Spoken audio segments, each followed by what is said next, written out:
Have you ever built something from nothing, only to have your own family tell you that you're not good enough to represent it? That you don't fit the image? Stay with me, because what happened next changed everything. My name is Lara, and the day my parents told me I was too fat and too sick to be the face of our family company was the day I realized I'd been invisible my entire life. I stood in our glass-walled conference room, wearing my best suit, prepared to finally step into the role I'd earned after 15 years of 70-hour weeks. Instead, my mother Doris looked at me with disgust and said the words that shattered everything. "We're giving it to Sonia. She fits the brand. You don't." My father Mitch just nodded, unable to meet my eyes. The medical condition I couldn't control, the body I'd struggled with, none of my achievements mattered against their shallow judgment. The humiliation didn't end in that conference room. It started long before, woven through every childhood memory like poison thread. I was 8 when I first understood I was different. My younger sister Sonia got the pink bedroom, the dance lessons, the pretty dresses. I got hand-me-downs and lectures about making better choices. When Sonia performed in recitals, both parents attended with flowers. When I won academic awards, they sent our housekeeper Lois. "Someone has to run the business," my mother would say, as if a third grader needed less love than a ballerina. The pattern established itself early. Sonia was the treasure, I was the tool. Sonia got affection, I got expectations. My medical condition, hypothyroidism diagnosed at 12, only made things worse. My mother called it an excuse for laziness. My father prescribed more discipline. By 16, I'd stopped expecting them to see me. I channeled everything into the family business, a mid-sized consulting firm my parents had built from modest beginnings. We had 23 employees, solid regional reputation, and steady growth. While Sonia spent summers at camps and European tours, I sat in stuffy offices learning accounting, client relations, and strategic planning. I told myself it would matter eventually. That competence would earn what beauty hadn't: their respect, their pride, their love. I became the youngest certified consultant in our state. I brought in clients they couldn't touch. By 23, I'd tripled our revenue through contracts I'd personally secured and managed. My name appeared on industry awards, in trade publications, and client testimonials. Yet at family dinners, they asked Sonia about her social life and asked me to pass the salt. The years blurred together in a haze of achievement and emptiness. I dated occasionally, but relationships faltered under the weight of my schedule and my parents' subtle sabotage. "She's married to the business," Doris would tell potential partners with a dismissive laugh. What she meant was, "She's not worth the trouble." Meanwhile, Sonia floated through life on charm and our parents' checkbook, failing at boutique ownership, interior design, and lifestyle blogging. Each failure was met with sympathy and fresh capital. My successes were met with, "What have you done for us lately?" I developed stress-related conditions, migraines, insomnia, anxiety attacks I hid in bathroom stalls. The hypothyroidism made weight management nearly impossible despite medication. I watched my body betray me while I worked myself to exhaustion for people who saw me as a workhorse, never a daughter. Then came the announcement that should have been my coronation. We'd landed a Fortune 500 contract worth $8 million over 3 years. A deal I'd spent 18 months cultivating, researching, pitching, and negotiating.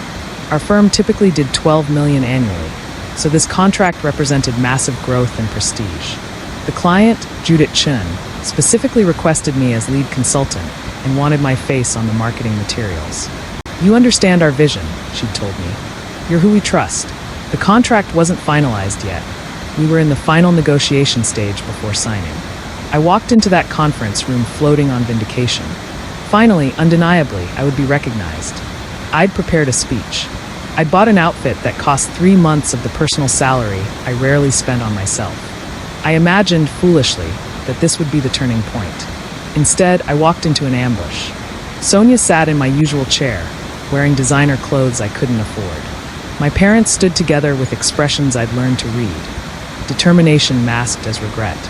"We've made a decision about the Fortune 500 rollout," Mitch began, and my stomach dropped before he finished. "Sonia will be the face of the campaign and take over as primary relationship manager once you finalize the contract. You'll transition to back-end operations." The room tilted. Judith requested me specifically. I managed. "She doesn't know Sonia exists." Doris stepped forward, her voice clinical. "Judith will adapt. Sonia photographs better. She's more aspirational. You know how image-conscious these corporations are. The words she didn't say hung in the air like knives. You're fat. You're sick. You're not good enough to be seen. I looked at Sonia, waiting for her to object, to refuse, to show some shred of solidarity. She examined her manicure. It's just business, Lara. Don't take it personally. Don't take it personally. As if 15 years of my life, my health, my sacrifice weren't personal. As if being erased from my own achievement weren't a rejection of everything I was. I should have walked out then. Instead, I stood there, professional mask in place, and said quietly, Judith specifically structured this deal around working with me. This could jeopardize everything. My father waved a dismissive hand. You'll make it work. You always do. Now, we need you to finalize the contract this week, then begin the transition to Sonia. And there it was, the pattern crystallized into a single sentence. I made things work while they took credit, took profit, took everything I built and handed it to someone who looked better in foot. I left that meeting in a daze. Walked past my assistant Andy, who'd been hovering near the conference room with unusual concern. I'd noticed him acting strangely the past few weeks, staying late, watching my parents carefully, being extra attentive. Lara, wait, he called, but I couldn't speak. I drove home to my small apartment while my parents' mansion and Sonia's penthouse mocked me from across town. I'd lived modestly, saving money, never asking for the perks they lavished on my sister. I'd told myself it was dignity. That night, I saw it for what it was. I'd been so desperate for scraps of approval that I'd accepted crumbs while watching them feast. I sat on my bathroom floor and cried for the first time in years. Not just for the public humiliation to come, but for every dismissal, every comparison, every moment I'd convinced myself I could earn love through competence. The next morning, before I could even call Judith to begin the impossible task of explaining the change, she called me. Lara, I received the strangest email about a personnel change. They're proposing someone named Sonia as our primary contact after contract signing. I closed my office door, heart pounding. It's a family decision. A long pause. I chose your firm because of you. Your expertise, your vision, your credibility. Our contract has a key person clause. You specifically. If you're not leading this engagement, the entire deal is void. I don't do business with companies that hide their real talent behind pretty faces. Hope flickered dangerously in my chest. What are you saying? I'm saying the contract I'm about to sign requires you as lead consultant for the duration. If that changes, I walk. Make sure your family understands that before I finalize anything. I should have run straight to my parents with this information. Should have used it as leverage to reclaim my position. Instead, I sat at my desk, staring at 15 years of files, contracts, client relationships I'd built brick by brick. Andy knocked softly and entered without waiting. I need to show you something, he said, closing the door. He pulled out a flash drive. I've been watching them, Lara. The way they talk about you when you're not around. The way they've been planning this transition for months. I copied everything, client lists, your contracts, confidential files, communications. I saw this coming and I couldn't let them erase you completely. My hands shook as I took the drive. Andy, you could lose your job. They're going to lose a lot more when this blows up. And it will blow up. You need options. I spent that night reviewing everything Andy had given me. Employment contracts, client agreements, financial records showing how much revenue I personally generated. Nearly 70% of the company's income came from relationships I maintained.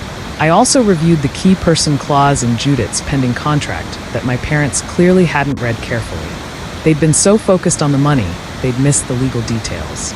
And I found something else. Communications between my parents and Sonia planning my transition to back office work months ago, long before the Judith deal. This wasn't a sudden decision about one contract. This was a systematic plan to push me out of visibility entirely while keeping me trapped doing the actual work. The betrayal was so calculated, so thoroughly planned, that something inside me finally, irrevocably broke. I scheduled a meeting with my parents the next morning, brought printed copies of Judith's key person clause. She won't sign without me as lead consultant for the full contract term. If you replace me with Sonia, the deal collapses. I watched Doris's face flush with anger, then convince her to modify the clause. You're good at fixing things. No, the word felt foreign in my mouth. I'd never said it to them before. No, Mitch's voice went dangerously quiet. Excuse me, I won't convince Judith to accept a substitution I know will damage both her project and our firm's reputation. This is professional malpractice. Doris leaned forward. You work for us. You'll do as you're told or what? I met her eyes steadily. You'll fire me? Please do. Put it in writing. I'd love to have that documentation. The room went silent. They understood the trap. Firing me would void my non-compete clause and free me to take my client relationships elsewhere. Keeping me meant accepting my refusal to sabotage the Judith contract. Mitch tried a different approach. Laura, be reasonable. We're offering Sonia an opportunity to grow. You'd still be lead consultant, just not the public face. Why is that so important to you? Because I'd been invisible my entire life. Because I'd earned this and they were stealing it. Because I was done accepting scraps. But I didn't say any of that. Instead, I said calmly, because Judith's contract legally requires it, and I won't commit fraud to stroke Sonia's ego. Doris stood abruptly. You're being insubordinate and selfish. We've given you everything. You've given me nothing but expectations and criticism. I've given you everything. I'm done. They fired me that afternoon. Put it in writing. Terminated for insubordination and refusal to perform assigned duties. Exactly what I needed. I walked out with my personal files, Andy following 10 minutes later with his own resignation letter. By evening, 3 other senior consultants, people I'd hired and mentored, had also quit. We met at a coffee shop, shell-shocked but determined. They can't deliver on half their current contracts without us, Andy said. Sonia doesn't know anything, and your parents are 20 years out of date on industry practices. I pulled out my phone. First thing tomorrow, I called Judith and explained the situation. Then I call every client I have a personal relationship with and inform them of my departure. Professionally, ethically, giving them the option to stay or follow. But I didn't have to wait until morning. Tony Martinez called me at 9 p.m. Tony was a commercial real estate developer I'd worked with for 6 years. A client representing $3 million annually in consulting fees. Your father just called me, Tony said, voice tight with anger. Told me you'd been let go for performance issues and that Sonia would be handling my account. Laura, I've worked with you for 6 years.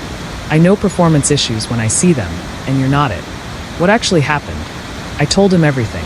The planned erasure, the contract manipulation, the termination for refusing to commit fraud. Tony was quiet for a long moment. I'm pulling my contract from them tomorrow. And Laura, I'm starting a consulting division. I want you to run it. 6-figure salary, full benefits, equity stake, your own team. Interested? Within 72 hours, I had more than a job. I had a foundation. Tony moved fast, setting up the new division with startup capital and complete operational autonomy. Andy became my COO. The 3 consultants who'd left with me joined as senior partners. We worked from temporary offices while Tony's real estate team built out a proper space. And then I started making calls. Judith first. The company terminated me for refusing to let them replace me with an unqualified family member on your contract. The deal is void per the key person clause, but I'd love to continue working with you through my new firm. She laughed. Send me the paperwork. I'm in. One by one, I contacted clients I'd served for years. I wasn't poaching. I was informing them of a change in my employment and giving them options. 18 clients transferred their contracts to my new firm within the first month. That represented $9 million in annual revenue walking out of my parents' company, leaving them with roughly $3 million from the clients who stayed. Mostly newer relationships they'd developed or older legacy accounts with institutional inertia. Their firm didn't collapse immediately, but it was gutted. Projects began failing without the expertise to manage them. Sonia, thrust into a role she wasn't qualified for, made embarrassing mistakes that went public. A client called her incompetent and condescending in an industry forum. Another filed a formal complaint about missed deadlines and sloppy work. My parents tried damage control, but you can't repair a reputation built on one person's competence when that person is gone and you've publicly smeared them. 6 months into building my new firm, I met Dr. Malika Stevens. She was an endocrinologist specializing in thyroid disorders, referred through Tony's network when I mentioned my ongoing health struggles during a casual conversation. Your previous treatment was bare minimum, Malika said after reviewing my records. Hypothyroidism isn't just medication. It's comprehensive care addressing diet, stress, sleep, hormonal balance, inflammation. You've been managing symptoms while the underlying issues were ignored. For the first time, a doctor treated me like a whole person. Under her care, my health transformed. Energy returned. Brain fog lifted. I wasn't cured, chronic conditions don't work that way, but I was truly managed, supported soon. Malika became more than my doctor. She became my friend, part of the chosen family I was building from people who actually valued me. Meanwhile, my parents' company spiraled. I heard through industry channels that they'd mortgaged their building to cover operating costs. That Sonia had entered rehab for prescription pill addiction developed while trying to manage stress she'd never been equipped to handle. That they'd been approached by a corporate liquidation firm. I felt nothing. No satisfaction, no vindication, just nothing. They'd made their choices. Then, 8 months after my termination, Doris called.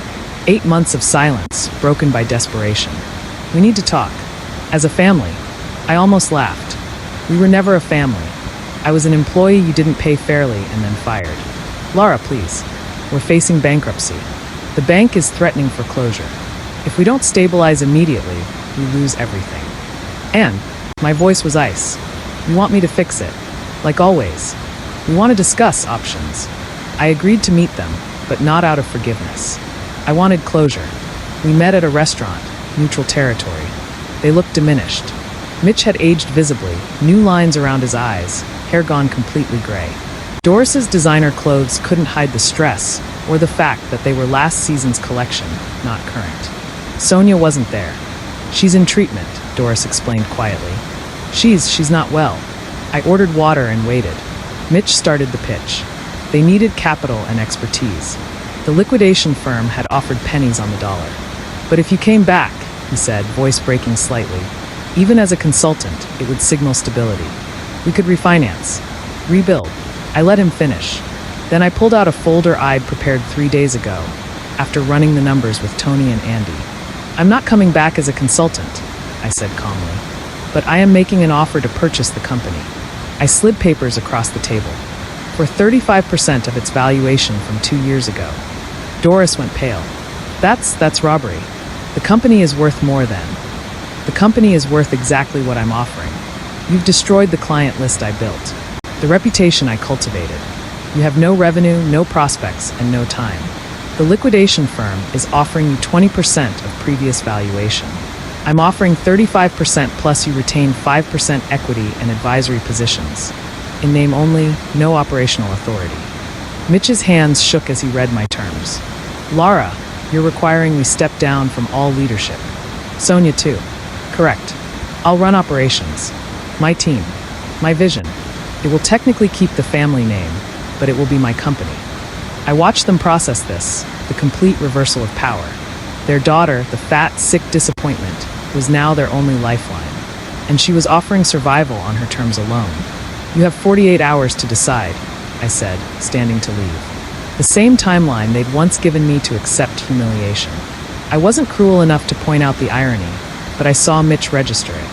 As I turned to go, Doris grabbed my arm. Did you plan this? Did you destroy our company deliberately? I looked at her hand on my arm until she released me.